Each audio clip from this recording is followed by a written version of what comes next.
Baik, Bapak Ibu yang dirahmati Allah, ada satu fenomena yang ini akan menguatkan kejadian demi kejadian akhir zaman yang besar. Ya Bapak Ibu, ini ada siapa nak menyampaikan dalam peristiwa-peristiwa ini Bapak Ibu sekalian. Saya khawatir ini terjadi dimulai tahun ini, karena tanda-tanda yang mendukung kemunculan Imam Mahdi nampaknya sudah kuat. Ya, sudah kuat. Salah satunya aja ini Bapak Ibu sekalian. Ini contohnya. Ketika di Mekah Rasulullah SAW terbangun dari tidurnya. Dan ini disaksikan, maaf bukan di Mekah, di Madinah. Di Madinah Rasulullah SAW terbangun dari tidur lelapnya. Saat itu disaksikan oleh istri beliau sendiri Ummul Mukminin Zainab binti Jahsy. Rasulullah SAW berkata dengan wajah merah dan mata beliau merah, La ilaha illallah, tidak ada Tuhan selain Allah. Wailun lil arabi min syarrin qad iqtaraba. Kecelakaan akan menimpa bangsa Arab karena keburukan yang telah mendekat. Futihal yauma min rami Ya'juj wa Ma'juj mislahani. Telah terbuka lubang Ya'juj Ma'juj hari ini sebesar ini. Lubang Ya'juj Ma'juj sudah terbuka sebesar ini. Ya'juj Ma'juj adalah penebar petaka dan bencana di muka bumi. Pembantaian yang akan dilakukannya dahsyat luar biasa. Tidak ada yang mengalahkan prestasi pembantaian yang dilakukan Ya'juj Ma'juj. Dan beliau mengaitkan ini dengan keburukan yang akan menimpa bangsa Arab. Siapakah bangsa Arab yang dimaksudkan oleh Rasulullah yang akan mendapatkan keburukan terkait dengan Ya'juj Ma'juj? Bapak Ibu, bagi kita Palestina bangsa Arab bukan? Suriah bangsa Arab bukan? Mesir? Irak? Tunisia? Yaman, Afghanistan, Arab. Bagaimana kondisi negara tadi? Hancur apa aman, sejahtera? Hancur. Sudah terbukti apa yang beliau sabdakan. Dan inilah para pemimpin mereka. Rusia berada di balik itu semua. Ya, bersama Bashar al-Assad, rezim pemimpin Suriah yang membiarkan rakyatnya dibantai, bahkan ikut membantai rakyatnya. Abdul Fattah As-Sisi, orang Syiah yang menggulingkan Muhammad Mursi, pimpinan Ikhwanul Muslimin, ternyata dibantu juga oleh Rusia. Karena Rusia ingin mengalahkan Amerika, ingin mencuri star menguasai Timur Tengah.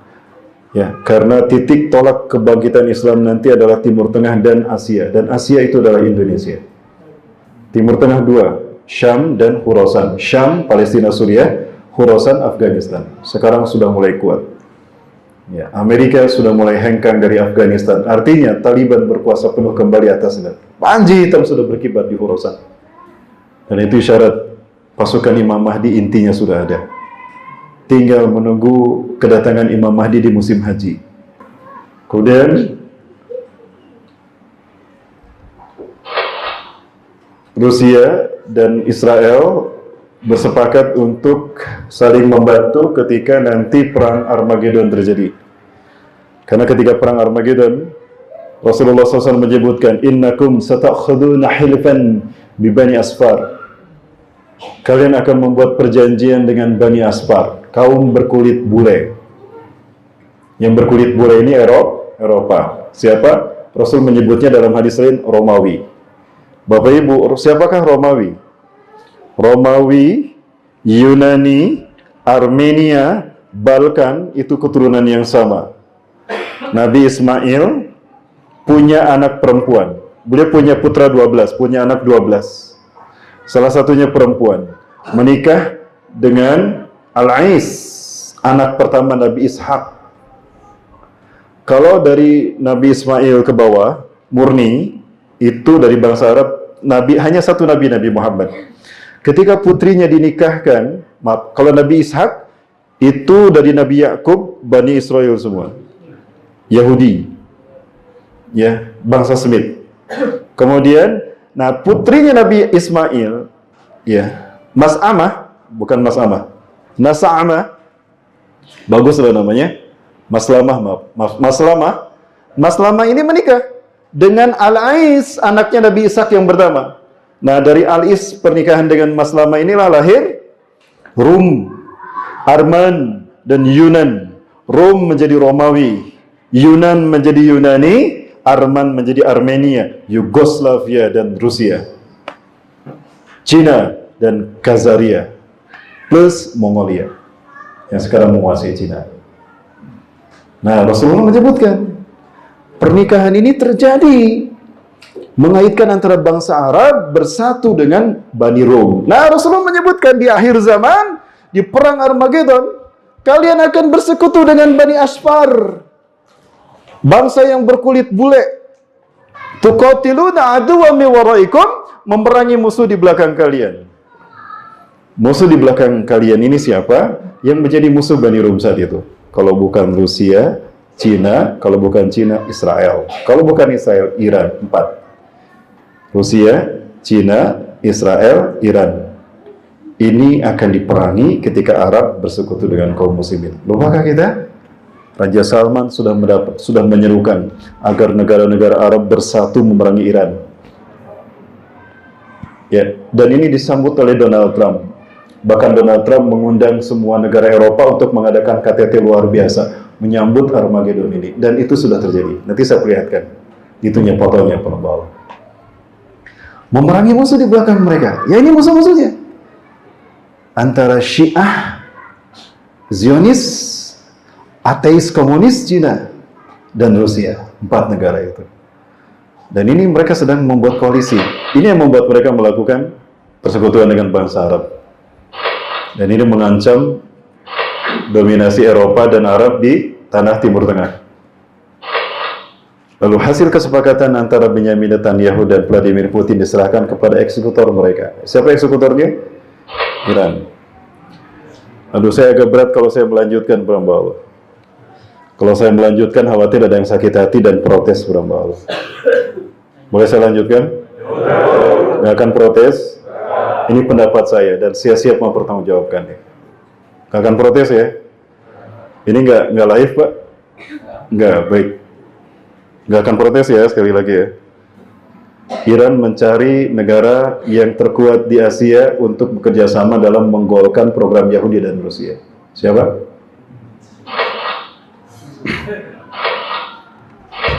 Nggak ada yang protes ya. Kalau protes nanti setelah kajian. Saya bisa mempertanggungjawabkan ya, Allah.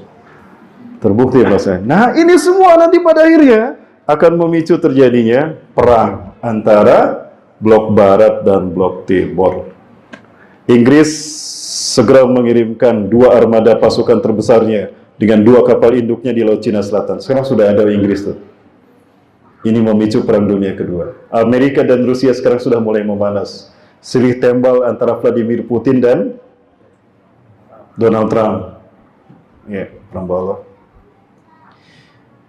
Ini yang disebut dengan huru-hara akhir zaman. Dan saya khawatir ini adalah Armageddon, Bapak Ibu. Jadi, nanti kita lihat bagaimana gambaran Armageddon menurut para ulama ahli hadis. Ya. Ini sesuatu yang membuat hati kita sakit, Rabb Allah.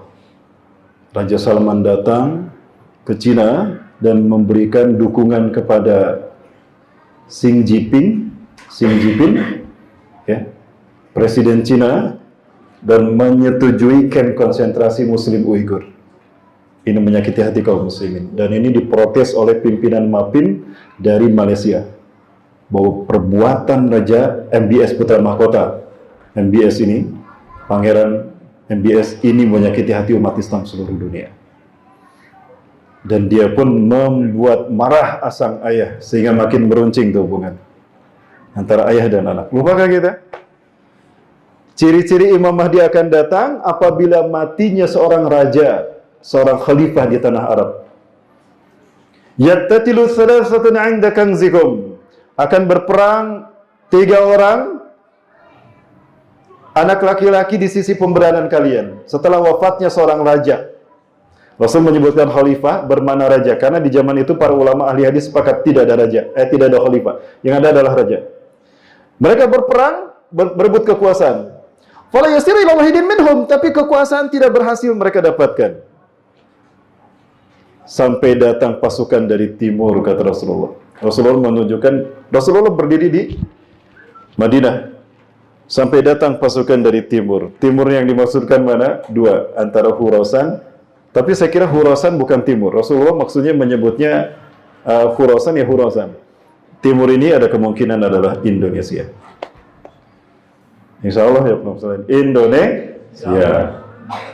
Insya Allah. Makanya nanti kita akan diuji oleh Allah kesungguhan kita untuk menjadi negara pemimpin kebangkitan Islam. Karena tinggal Indonesia yang belum dipilih Allah ya para Allah. Silakan lihat dalam sejarah. Tinggal Indonesia dari negara Islam yang belum Allah pilih untuk memimpin kebangkitan Islam. Dan ini dikatakan oleh para pemimpin Timur Tengah.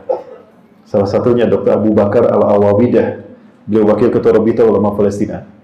Ketika diundang ke Jogokarian, sholat subuh berjamaah di bulan Ramadan tahun 2016. Saya tidak bisa hadir karena walaupun saya diundang, saya tidak bisa hadir. Saya sampaikan ke Ustaz Salim Afillah.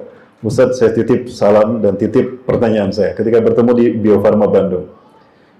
Ustaz, saya titip pertanyaan saya, apa arti merah putih dalam hadis Rasulullah menurut beliau? Apa jawaban dari Dr. Abu Bakar Al-Wabidah? Walaupun beliau buta karena disiksa oleh Israel dalam penjara yang kejam, beliau berkata begini, ala kulli biladil muslimin alladzina yaqbaluna al-islam dinahum antum ya Indonesia lam yakhtarakumullah liqiyami hadzal din fi akhir zaman qabla sa'ah.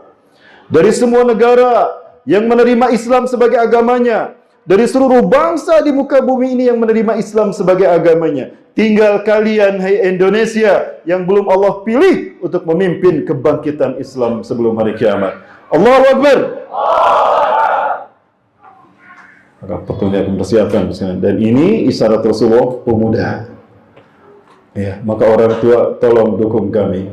Kami siap membentengi NKRI, membentengi NKRI dengan kalimat tauhid walaupun harus dengan darah-darah kami bahkan dengan nyawa kami. Betul para pemuda? Betul. Ini banyak para pemudanya kan? Ini tujuan kami. Kenapa kami memilih tempat untuk belajar? Sebelum kami nanti hijrah ke bumi Syam, kita ingin belajar membersihkan diri kami di Indonesia. Karena kami yakin pintu surga tidak lama lagi akan dibukakan di tanah merah putih ini. Betul? Yakin? Para Allah, kemarahan demi kemarahan dari rakyat Arab kepada rejim Saudi ini makin menguat. Setelah bangsa Arab, rakyat Arab sebetulnya sudah tahu pada tahun 1967. Boleh saya ke papan tulis Bapak Ibu? Ininya sampai? Ada data yang akurat, cuma data itu sekarang sudah tidak di tangan saya. Sepulang dari tadi tugas dakwah, ada peserta dari Sumatera yang baru pulang dari Afghanistan. Baru pulang dari Afghanistan itu membawa CD. CD-nya kita tonton. Luar biasa Pak. CD-nya itu wah luar biasa. Inilah CD yang ditakuti oleh Densus 88. CD yang ditakuti oleh BIN. Terutama Pak Hendro Priyono takut dengan CD ini. Makanya beliau menulis buku Khilafah versus Pancasila versus Khilafah. Betul? Seolah-olah dipertentangkan antara Pancasila dengan Islam. Ya, itu fitnah Pak. Demi Allah, saya sebagai umat Islam akan menuntut dia di hadapan Allah nanti di yaumul mahsyar, di yaumuddin. Ya Allah, dia adalah orang yang telah mengikuti jejak Mustafa Kemal. Dia telah memfitnah kalau khilafah adalah ancaman umat manusia di dunia. Betul?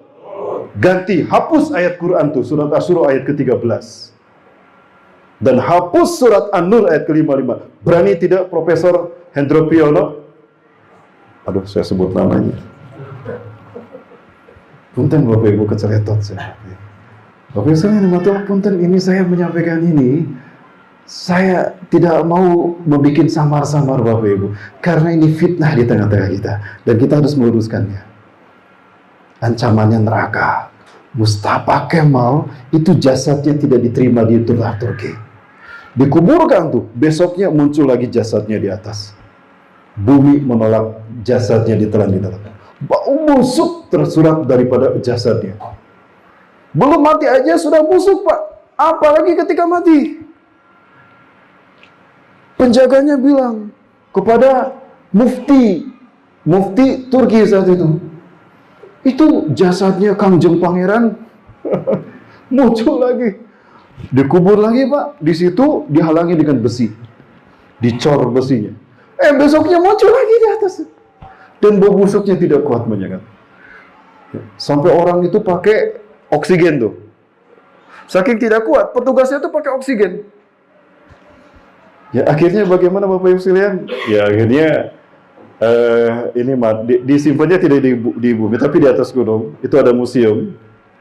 Ya di atas museum, di museum itulah disimpan jasadnya. Itu tidak ditanam di tanah tidak, tapi dibikin marmer, hanya nempel di atas marmer tadi dan disatukan marmernya dengan marmer yang menjadi peti jenazahnya. Jadi bumi tidak ada yang berimbang. Nah, sekarang ternyata ada yang berminat untuk mengikuti jejak Mustafa Kemal. Saya doakan siapapun yang anti khilafah, pengusulan padahal itu syariat Allah, silakan. Kalau khilafah ini bukan syariat Allah, buka Quran surat Al-Maidah, surat An-Nur ayat 55 dan surat Al-Baqarah ayat 30.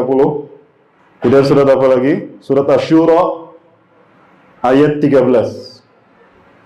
Betul apa yang dikatakan Allah.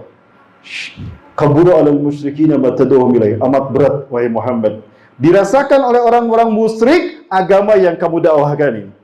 Jadi agama yang didakwakan Rasulullah itu terasa berat hanya oleh orang musyrik.